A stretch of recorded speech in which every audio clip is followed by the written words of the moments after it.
This week on AU Weekly, Senran Kaura is going to tone down its sexual content.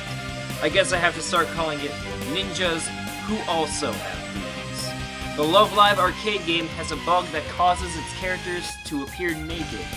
No, I am not in the game. And finally, Funimation has decided to marry Hulu. Don't worry, Crunchyroll, you can call that a downgrade.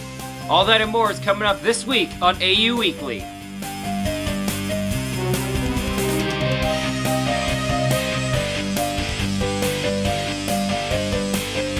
Hashire Soryo, anime fam. I am Tom the Protagonist, joined by Sheldon the Rain Blastoise, Shoto Todoroki, who's trying to burn down our Christmas tree. What a Grinch.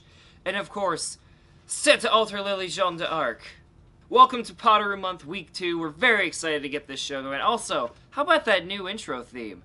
Love it. Thanks, Lance. Very Christmas-esque. But that's not why we're here, guys. We are here to talk about the anime news for this past week, so let's get right into it, shall we? Our first story this week, Senran Kaura is going to be reducing its sexual content. Producer Kenichiro Takaki interviewed with Akiba Soken, sharing his thoughts on the sexual content of the current show. He claims that they've stopped putting in sexual content without narrative reason. He goes on to say that he wanted the stories to show actual character growth, and trust me, with scenes like this, there's some growing going on. There's some growing. He goes on to say that regulations are getting stricter, so he just wants the messages to be clear. Message here, clearly it is not okay to give a girl a behind-the-back boob grab. Little Timmy, please don't do that. However, he does say they will find a way to put some sexual content in, as fans do want it. Well, obviously, it's what it was sold on initially, so I don't know why you'd even go away from your roots, but whatever. You know what, I'm glad. I'm glad that we're reducing the amount of excessive sexual content. In an unrelated note, Dead or Alive Xtreme 3. The new game, Dead or Alive Xtreme 3 Scarlet, finally had its first promotional video released. The game will predominantly feature Misaki, who is a character from Dead or Alive Extreme Venus Vacation. I want to know where they go on vacation, because I need to book a trip there. The standard edition will cost 7,800 yen, which is roughly $69 USD. I can't make those numbers up. That's just perfect. Dead or Alive Extreme 3 was originally only published in Japan and not released in North America or Europe, just Japan only. But don't worry, Japan, it's okay now. You're trying to get all the sexual content out. This is all plot relevant, isn't it? That's what I'm gonna tell myself. That's some good plot. If you'll excuse me, I have to go assess this plot for a minute. Or 5. Okay, I'm back. Deep rest, Tom. You still got 2/3 of a show to do. Moving on to content not about the sexcapades of Japan. A Cruel Angel's Thesis has reached #1 on the karaoke charts for gaming and other media as such. Wait, it wasn't at #1 before? Well, I figured it would be. This is the first time in 5 years it's actually been at #1, and I thought it was there the whole time. I figured it was already there. It was only at #3 last year, and then it made the jump to #1 this year. Fun fact, the #3 song is My Hero Academia's Peace Sign, which is the best opening, and I don't care what you have to say about it. I'm not surprised the Cruel Angel's Thesis is #1.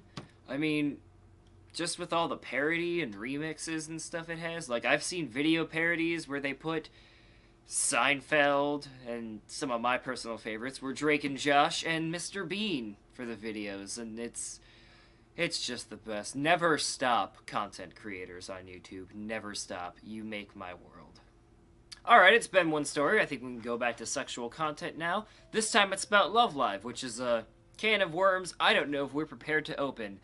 So let's do it anyways. A bug in the arcade cabinets of Love Live School Idol Festival After School Activity Next Stage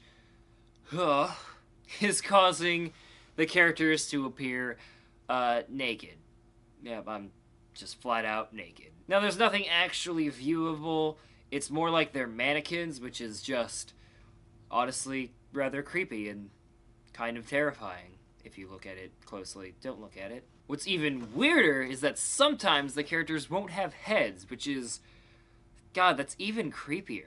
The official Twitter announced that they would be undergoing urgent maintenance and recalled the arcade cabinets. However, Twitter was less offended and more amused as to what was happening, with one Twitter user asking, and I quote, "Can the maintenance wait?" 02, can you help me out here? わかった。君はエッチな人だ。 Thank you, 02. Oh, she's a doll, isn't she? If you want to view the glitch, you can find it on your own time, because I'm not going to help any of you deviants. Or you can visit the description. One of the two. 02. 君はエッチな人だ. Thank you. Okay, now we're done with the sexual content. This time, I swear. Mom, you can tell Grandpa that he can stop looking away now. The Knights of the Zodiac CG trailer was released in English dubbed, no less. Huh. The Netflix exclusive series will be a remake of the original Knights of the Zodiac. And Andromeda's female now. I guess that makes sense. Wait, why do you have to make the one in pink armor female, Netflix? Couldn't have made Swan female? Look at his dumb little headpiece. God, I love Swan so much. He looks so stupid, but he's so cool. The series will cover the Galaxian Wars all the way through the Silver Knights arcs, and it will have 12 episodes, unsurprisingly. Are you sure you don't want to give us a 4-episode cock tease, Netflix, like you did with Castlevania? That's okay. Blood isn't boiled. It looks pretty sweet, so let's see. However, Netflix, you thought you could pull a fast one on me, didn't you? You thought you could. You... As I was writing this, guys, look what I came across. You mother... You know... Tom, no, don't. Huh? It's not the Padoru spirit. Let me handle this. Are you sure? I can do this. Okay, well, take it away. I'll be right back, guys.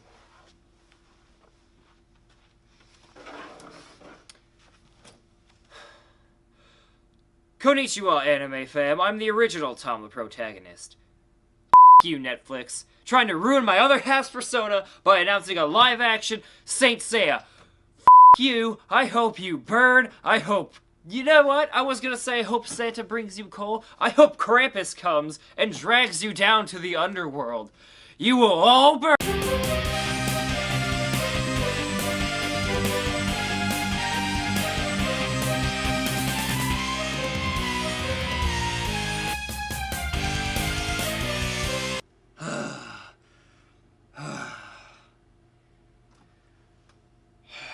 Okay, you can come back now. I'll leave.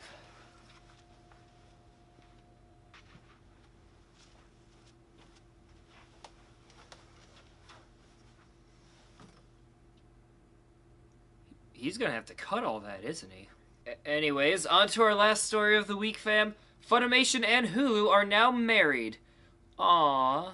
As part of their vows, Hulu announced that they will promise to stream Funimation through 2019, and Funimation promised that they will provide. Now, some people will say, but didn't Funimation say they wanted to branch out and become their own brand? Yes, you'd be right, and Funimation decides to plug its ears and pretend like you don't know what you're talking about. As to what is going to Hulu, nothing has been officially announced, but we can just assume they're the more popular titles. As this article on comicbook.com says that Hulu is going to be for the more casual people, whereas Funimation is going to be the otakus. So if you're like me and watch Funimation, don't associate with people who just watch it on Hulu, because those are the people who don't care. They don't care that Crunchyroll and Funimation had a beautiful partnership. They're just happy they have Hulu now. As for Funimation, what do they get out of this? Well, not much, really. I think they just get money. Which officially makes Hulu Funimation's sugar daddy. And that's our show this week, guys. I'm Tom the Protagonist, Padoru Tom, for Sheldon the Rain Blastoise, Shoto Todoroki, and Santa Alter Lily Jeanne d'Arc. Happy Padoru Month. We'll see you guys next week. Until then, stay updated.